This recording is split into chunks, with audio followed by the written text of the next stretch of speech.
C'est la réunion de chantier. Il est bien 7 heures du matin et c'est Diderot qui parle. Levé montagne en bout de table ovale. Salle nue, cloison mince, moquette rase hâtivement posée, odeur de colle, odeur de neuf, café lyophilisé, on a traîné là des chaises scolaires. Lesquelles hébergent une cinquantaine d'individus, parmi lesquels Sanché Cameron le côtier, et Summer Diamantis, la fille en charge des bétons. Ces deux-là, Diderot les observe à la dérobée. Le garçon la face hallucinée, la fille qui prend des notes sans lever la tête. Diderot a précisé à leur intention, les doigts réunis en bouquet sur son torse. « Oh les génaux, appelez-moi Diderot. »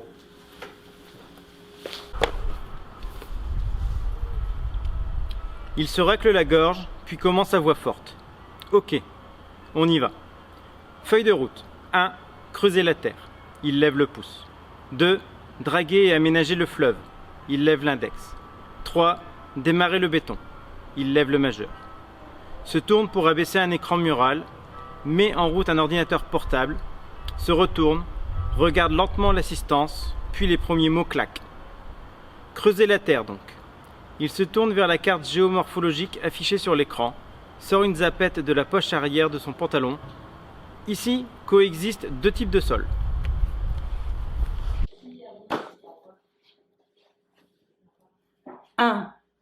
Un point rouge lumineux se pose sur la carte, parfaitement synchrone. Rive Coca. Le causse de la haute plaine, aride en surface, fracturé en profondeur, dur au cœur tendre, c'est le coup de la frangipane, on connaît. On n'aime pas beaucoup, mais on aime mieux ça que l'inverse, hein. La salle acquiesce. Des rires fusent, doux et connivants. Problème. Diderot pivote vers l'auditoire sans sourire. On a des roches calcaires qui reposent sur des argiles marneuses, capables de provoquer des glissements de terrain. Faire très attention.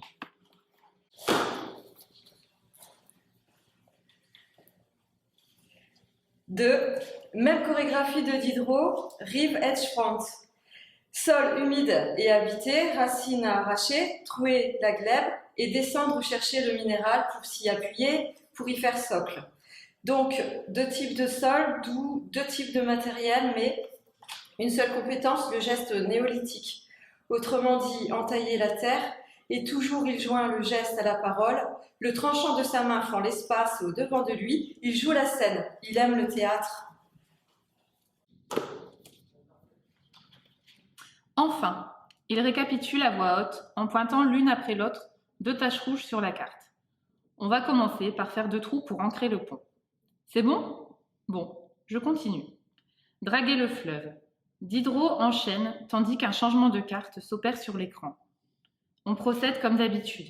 On fait passer la drague, on nettoie, on désenvase, on stocke les matériaux biodégradables dans les clairières défrichées ici et là. 2 coups de zapette consécutifs dans le massif forestier. Et les matériaux pollués sur une barge qui redescendra tout le fleuve et ira me foutre ce merdier par 2000 mètres de fond dans l'océan. Voilà. On a passé des accords avec la municipalité, il faut le faire. Et derrière, ce n'est pas fini. On aménage le fleuve, on recreuse le chenal, on l'élargit jusqu'à hauteur du futur port autonome, ensuite on consolide, on érige les digues qui recevront les métaux et on creuse. On creuse le fleuve pour y enfoncer les tours.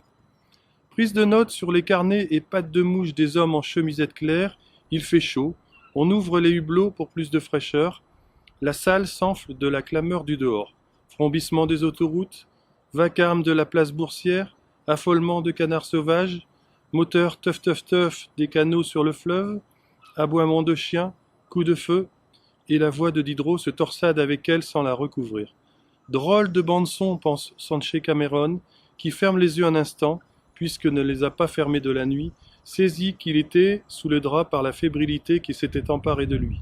Tellement heureux que le chantier démarre, que commence enfin la grande vie qui l'attend là.